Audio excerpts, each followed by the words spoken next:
Dobrodošli, moje ime je Dejan Šimić, ovo je Ključ 13. Jedina emisija na svijetu koja odgovara na vječno pitanje što je to ono za ono. U ovoj epizodi ćemo pričati o Vera Joker ključevima i pričat ćemo o Vera Turbo novoj garnituri izvijača. Idemo vidjeti jesu li stvarno dobri.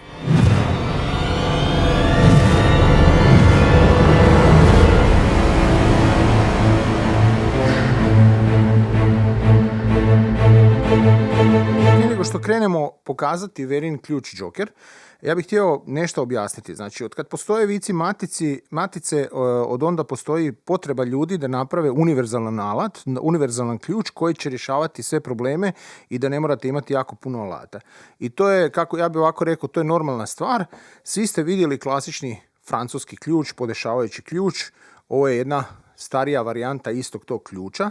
Naravno, puno nas je vidjelo na internetu Gedoru nasadni ključ koji ima nekakve iglice unutra i koji se podešava. Svi mi znamo klasika, znači vilastokasti ključ, savršen za maticu, bez greške. Puno nas je vidjelo i pojavilo se dosta intenzivno sada, znači vilastokasti ključ koji ima račnu. Ovo je samo kratka verzija, ali evo, to je isto jedan od sistema. Ne znam koliko vas je vidjelo Ibex ključ. Ovo je Ibex ključ. Znači, ovo je od Uniora Ibexov ključ. Da vidite, gledajte samo glavu, kao da je otkinuto, kao da ti čeljusi nisu baš, ja bih rekao, ovako završene. Mogu tak čudno izgleda. I onda dolazi do Verinog ključa. Da nešto razumijete, ja bih ovako rekao. Ovo je između i ovo.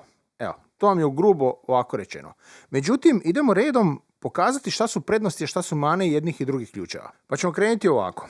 Ako gledamo podešavajuće ključeve. Podešavajući ključevi su fantastičan alat, nemojte me krivo shvatiti, odličan alat. Međutim, podešavajući ključevi imaju problema sa jednom stvari jako, a to je kada dođe do malih vijaka. Znači, bez obzira što je ovo jako mali ključ, podešavajući, kada dođe do ovih malih matice i vijaka, tu nastaje problem. Zato što su čeljosti prilagođene da uhvate i onaj veliki i onda automatski tu nastaje problem. I drugi problem je, ako dobro obratite pažnju, ako se ovo nalazi u nekom skučenom prostoru, ovaj ključ je ogroman. Vi imate problema, nećete ga moći ukreniti i tako dalje, i da ne kažem da sama ručka vam još ujedno smeta. Tako da, svi podešavajući ključevi manje više imaju isti problem, plus kada dođe do tih velikih zapeknutih vijaka, desit će se kao što možete vidjeti na ovome starom ključu. Ja ću pokušati zatvoriti čeljusti da vidite šta se desi. Znači, one su sad zatvorene, ali zjape. Znači, evo vidite koliko zjape. Evo, da možete vidjeti da su malte ne otvorene još uvijek, da možete staviti ovu maticu. Da. Sada, onda dolazimo do ovoga. Na internetu ste sigurno vidjeli jako puno rješenja, ja ću samo odmah reći koji su dobri, koji su loši. Ako imaju šesterokut, ti su puno bolji od onih koji imaju okrugle iglice. Ovo su šesterokutne iglice. Međutim, opet se vraćamo na ono da nisu toliko dobri koliko ljudi očekuju. Kada dođe do male matice, vi kad njega sad stavite, on prvo nije nikada u centru, to je prvi problem. Drugi problem vam je što neće on baš uhvatiti tu maticu baš kako vi očekujete, i bit će ono, malo je uhvatio, malo nije. Znači, kod malih vijaka je to vrlo, vrlo veliki problem.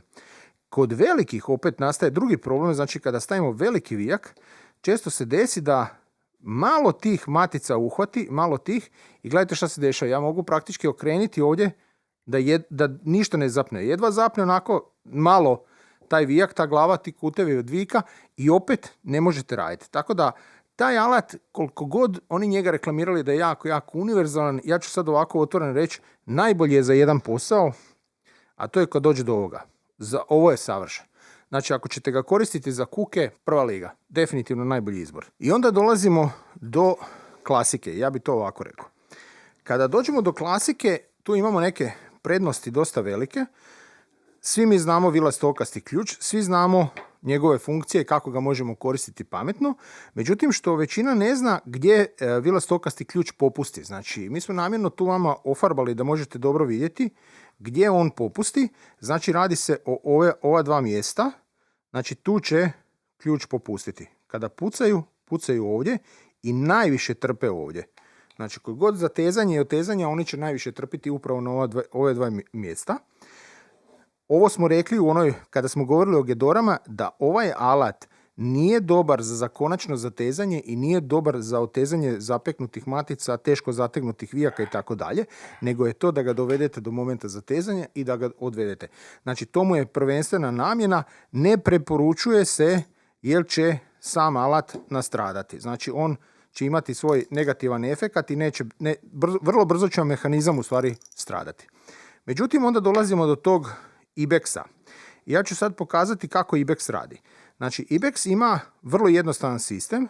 Znači, možemo ga staviti i on se zakači isključivo samo na jedan špic. On drži u principu na špic ove matice.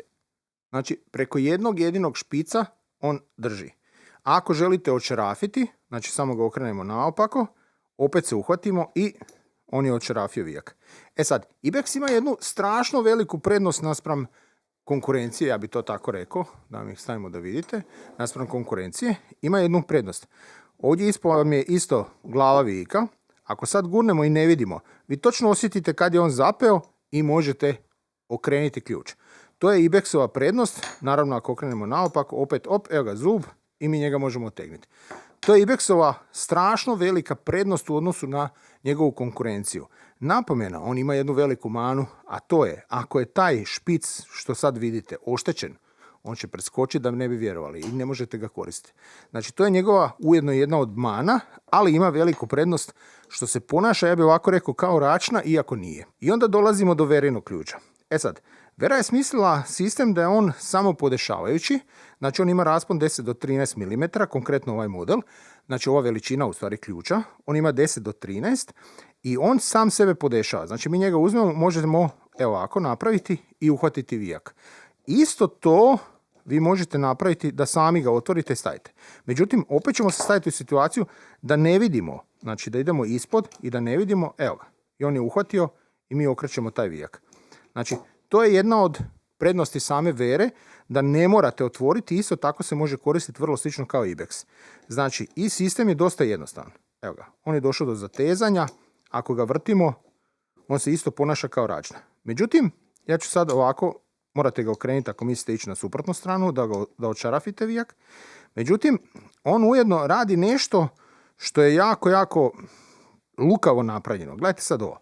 On može uhvatiti samo na vrhove. Znači, samo ovim vrhove matice smo uhvatili i njih zatežemo, međutim, on se ponaša opet isto kao račna. Skočio je na taj i možemo zategnuti. I vjerovali ili ne, neće da preskoči. Zato što se sad oslanja na dvije i oni su pogodili savršeni kut i on savršeno se ponaša i zateže. Evo, ne možete vjerovati koliku silu možete napraviti, a on i dalje drži svoj vijak. I to samo na vrhovima. Fantastično rješenje sa strane Vere kako su ovo riješili i opruga ovog mehanizma je savršeno dovoljna za ono što treba napraviti, nije prejaka, nije preslaba i radi svoj posao. Ako gledate ključ, Joker ga je označio, znači piše vam 10 do 13 i piše vam pola cola do 7/16. I ovdje vam piše veličina S. Znači oni su cijelu seriju nazvali kao majicama, imate SL i MXL i tako dalje. Znači i svaka taj ključ automatski ima svoj nekakav raspon. Međutim, ja hoću pokazati konkretno na ovom ključu 10 do 13 koliki u stvari ima raspon, jer je, ja bih ovako rekao, nije napisano do kraja. Da bolje razumijete, znači ovdje pričamo o metričkoj mjeri, znači imamo 10, 11, 12, 13 mm, drugim riječima matice tih dimenzija. Ovdje pričamo o američkom colu, ono što mi zovemo američki col, ovdje pričamo o britanskom colu ili ono što majstori vole zvati Whitworth. Znači, to je Whitworthova dimenzija i da nešto bude 100% sigurno, znači pričamo o maticama. Znači, ne pričamo o fi, nego pričamo o maticama da izbjegnemo zabunu. Ništa ružno crta. Ako pogledamo na trenutak, znači imamo sada u stvari 10 OK dimenzija koje ovaj isti ključ može raditi i to je po nama Vera jako pametno napravila. Jer onaj raspon što je ona odredila, stavit ću vam na ekran da vidite koliki je raspon za svaki ključ, je u stvari jako, jako dobar raspon i pokriva u stvari kompletno ono što vama treba, a dobijete jako, jako malo ključeva i sve možete odraditi. Vrlo, vrlo pametno rješenje i jako, jako dobro. Želim nešto pokazati, evo pomozite mi. Normalno slovenski gledatelji će znati odmah dobro ovo reći. Znači, da li ovo znači željeznice ili ovo znači nešto kao željezara, kao trgovina koja prodaje alat i materijal? Da li sad to, šta je sad ovdje ispravno? Drugi problem ove knjige mi je što nemam, bez obzira što gledam godinu, ne piše nigdje godina, ni kad je tiskano, ni printano, piše da je Jože Moškrić v Ljubljani natisnila, on je to tiskao i to je sve što možete naći na ovoj knjizi. Međutim, ovo je knjiga inače alata, pa ću ja sad pokazati zašto sam uzeo ovu knjigu, da malo vidite zašto sam ju odvojio. Kada odemo na stranicu, tu negdje 200, počinju vam škare za lim. Znači imamo cijevna klješta, znači evo ih univerzalaca, koliko god hoćete, kakvi god hoćete. Blic klješta što vole majstori stari, znači njih imamo. Međutim, kako idemo dalje, pazite šta će se sad desiti. Artikl 1188. Ključ za vike sa momentnim udešavanjem škrebetaljski zahvat. Evo, vi meni recite, ali to nije Verin ključ.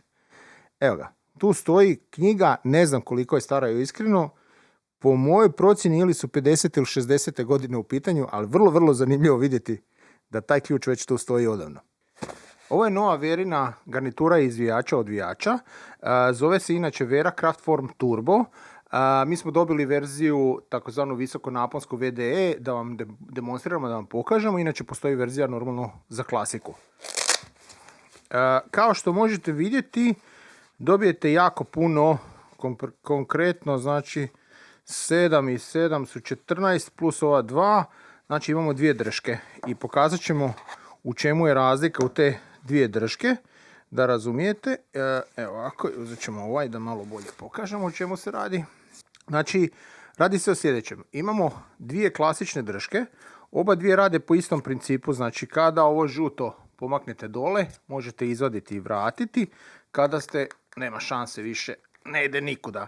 Znači dobili ste čvrsti spoj, automatski zato što je VDE verzija, izolirano je znači na 1000 V i možete raditi pod naponom.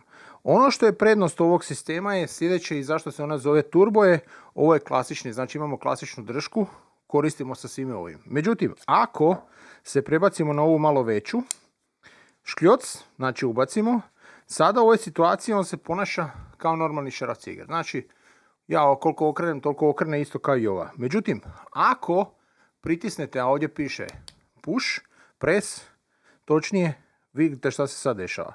Dok držite ovdje, ovo se sada vrti 4 puta brže. Znači, ovaj cijeli vrh će se 4 puta brže okretati. Što je jako, jako dobra funkcija za svakog električara, ne samo za električare i za druge poslove, gdje kad nekada trebamo samo još malo više vrtiti zato što je vijak izuzetno dugačak. I pokazat ću jedan dobar primjer. Ako gledamo kutije za struju, znači ovo je klasična jedna kutija za struju, ima ovo veliko pero koje ako stavimo na knauf, to pero mora zapeti sad tu kod knaufa. I ima dosta veliku putanju dok mi njega ne zašarafimo.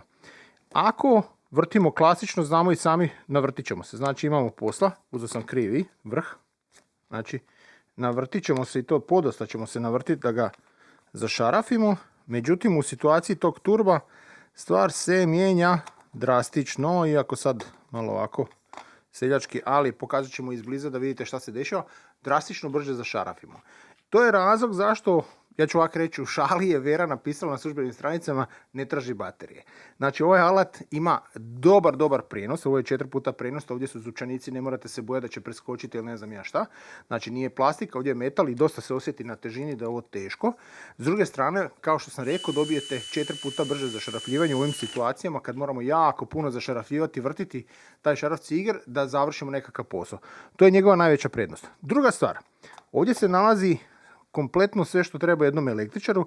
Između ostalih, možda niste vidjeli to, ja ću sada pokazati, više zbog toga da vidite. Postoje takozvani, oni se zovu PZ/S ili PZ/SL. To su vrhovi specijalno dizajnirani upravo za ovakve vijke. Znači to je onaj vijak što vidite često na svojim peglama, što vidite na svojim električnim uređajima i to je vijak koji obično a ja ću ovako reći, je vezan uz struju. Znači sve što nešto ima veze sa strujom, da li drži nekakav naponski kabel ili rastavljate nekakav produžni, vidjet ćete da u stvari se nalazi takav vijak. I oni rade posebno, znači ovo je posebno dizajnirano za njih. Ovo nije nešto novo, nego hoću reći samo se nalazi u ovoj garnituri između ostalih. Kod vere, naravno, ako se slučajno nešto od ovoga ošteti ili polomi ili izgubi, vi uvijek možete kupiti pojedinačno, što je jedna od velikih prednosti. Znači ovu garnituru nije da ćete sad morati plakati što nemate to, možete kupiti samo taj dio i to je jedan od velikih prednosti. Evo ga, to je bilo sve za kraj ove vrlo male, brze emisijice. Hvala svima što ste odgledali do kraja. Doviđenja i vidimo se u sljedećoj epizodi.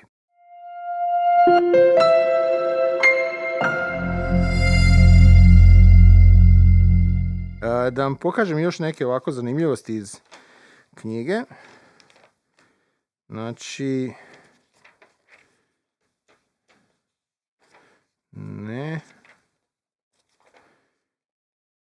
manje više puno klasike. Škripovi, pazi, ručna bušilica, koja automatika. Vidi kakva prava ručna bušilica na stalku. Vidi, ima i prvu i drugu brzinu. Svidio? Ovdje su top modeli. Bijaksi, znači isto. Vrlo zanimljivo za vidjeti. Poštrilo za svrdla, za dljeta. Ne samo za dljeta, nego za noževe za blanju. Škare za lim.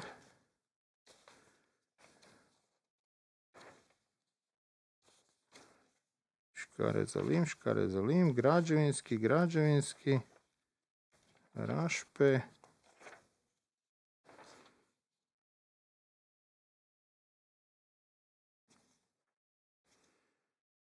Malo dio onaj alat da vam pokažem.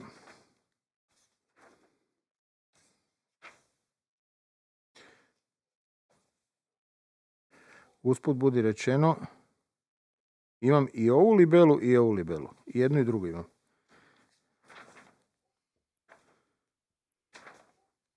Tu kad dođemo do pila. Gdje su mi se izgubile pile?